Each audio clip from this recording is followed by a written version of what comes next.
Hello there and welcome to Lunchtime News here on TV1. I'm Amavi Banuguda. Let's start off by taking a look at your headlines this afternoon.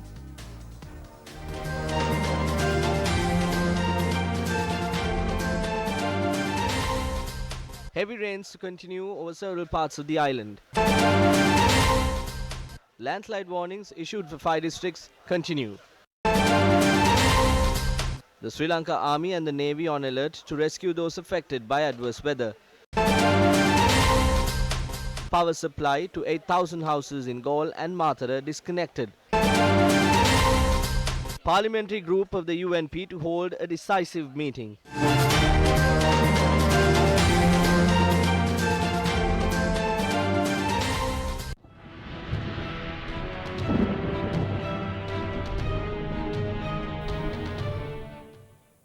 We are now joined by Chaturanga Hapuarachi for a comprehensive report on the current extreme weather condition. Chaturanga. Thank you, Amavi. Yes, we are joining you from the Newsfirst Center and we are going to keep you updated about the weather situation. Now, this morning, yes, heavy showers were experienced across several parts of the island, especially in the Colombo area as well. People going to work, people commuting to work early in the morning had to face difficulties as several roads around Colombo were inundated as a result of the heavy downpour. Let me draw your attention to the map that we have behind here. This map contains data, satellite data compiling the weather forecast for the day. We are taking a look at the weather situation at around 11:30 in the morning. However, let me draw the attention to around 5:30, that is when we go home after work. So we can see still Colombo and Galle receiving a heavy downpour in the evening hours of the day as well. Now, according to the Met Department, they predict that the heavy showers in several areas of the country will continue for the next 24 hours. Special advisory further notes that very heavy falls of about 200 millimeters can be expected in the western, southern, Sabaragamuwa and as well as the central province of the country as well. Deputy Director of the Meteorology Department states heavy rainfall about 100 millimeters are likely at some places in the northwestern, northern, Uva and eastern provinces as well. This is the weather situation that we have been following. Now, we deployed several of our Newsfirst reporters to areas in Colombo, heavily congested areas where you and I travel during the day. We wanted to see the situation in these areas in the afternoon hours. We have several of our reporters who travel to these locations. Let's hear what they had to say. I am currently stationed outside or opposite the Colombo Municipal Council premises, and what I can witness is that traffic congestion has eased on this road. However, the road behind me, which runs towards the Dizoisa Circus, is completely blocked. There is bumper to bumper traffic there. However, several roads around Colombo, such as Horton Place and other areas surrounding Colombo, have been blocked due to heavy traffic congestion. But since the rain has reduced and there is only intermittent rain, traffic congestion as of now is easing, and we can see free-flowing traffic moving towards the Nelumpokuna Theatre, and I will keep you updated on the traffic situation as and when I witness them. Stay tuned to Newsfirst for the latest updates on the traffic situation during this inclement weather condition. I am Jamal Ratnagar for the Newsfirst team. I'm reporting here from the Rajgir area where it has just started raining very heavily. Now, as time goes on, the rain increases intensity. However, no flooding was reported from the Rajgir area.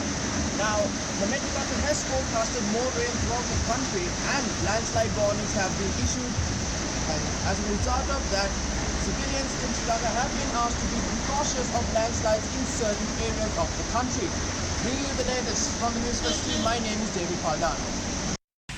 Here in the heart of Colombo, the rain continues. It's actually eased up quite a bit, but what you can see around here is that to a great degree the roads have been submerged by water. The drainage system not really doing its job. The traffic has been pretty hectic over the course of the day. It has eased to a degree now, but it's expected again to get worse as we approach the time during which schools close. Stay tuned for News First for more updates from right here in Colombo. A number of roads in Colombo are underwater as a result of the heavy rains. The Armour Barber Street in Colombo, the Jintupitia Junction in Kotahena, the George R. De Silva Mawata in Blumendal are some of the areas that are inundated with floodwater. In addition, the Robert Gunawardena Junction along the Baseline Road and several areas in the Dematagoda area are flooded as well. The vehicular movement along these areas were hampered as a result. The road leading from the Valipan interchange at the Southern Expressway is flooded, and the RDA noted that the situation has arisen where the vehicles are unable to enter the expressway as a result. The motorists who are using the expressway are advised to drive at 60 km per hour to ensure safety. The Katunayaka area is also inundated.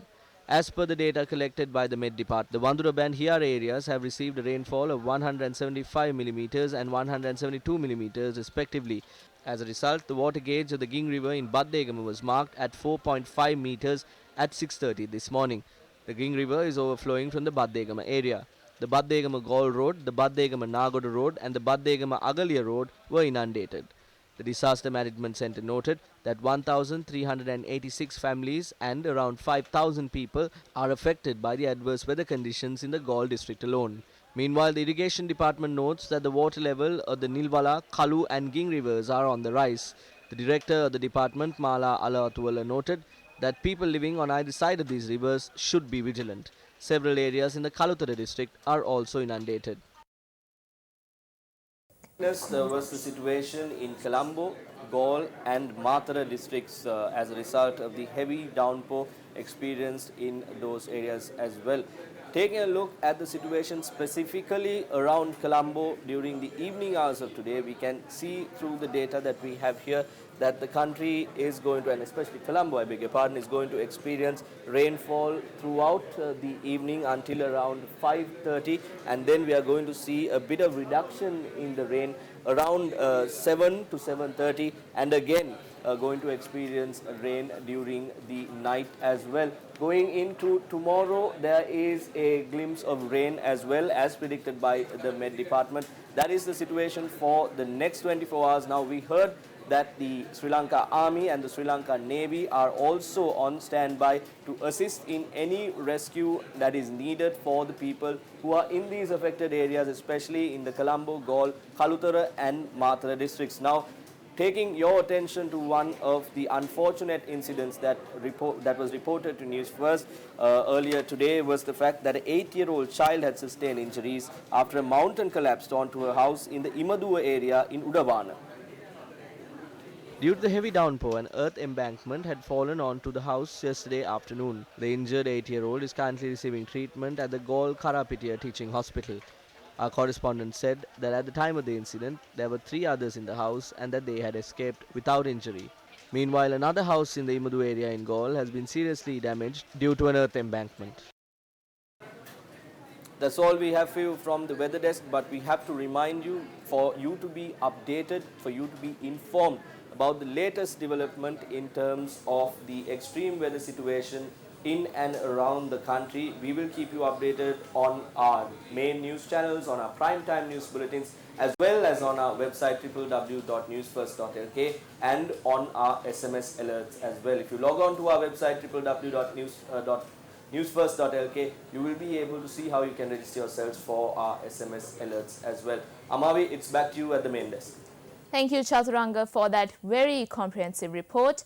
Now taking a look at another one of your headline-making stories. This afternoon, the United National Party Parliamentary Group will meet at 2 this afternoon at the Parliamentary Complex.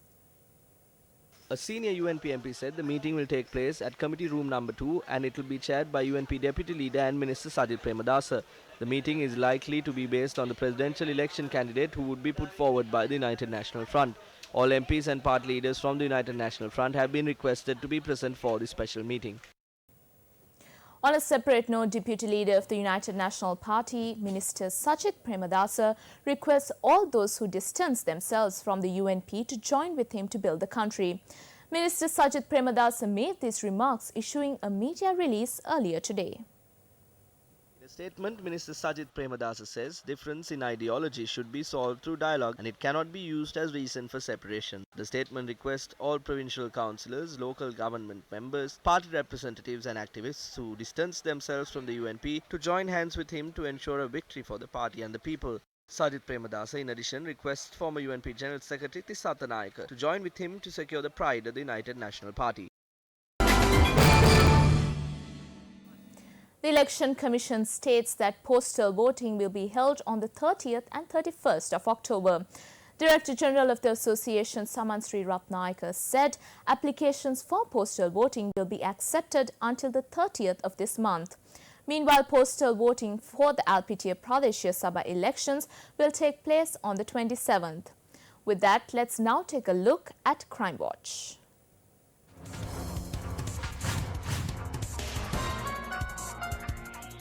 The body was found in a house in Hangwella, Artigala. Police stated the body was found in a house which was used for pottery. The police is suspecting that the body had been in the house for at least 5 days. The deceased has not been identified as yet. He is believed to be between the ages of 55 and 60. Further investigations are being carried out by the Hangwella police. And with that, it's a wrap of Lunchtime News here on TV1. Thank you for joining us. For the Newsfirst team, I'm Amavi Banakoda. Have a good day.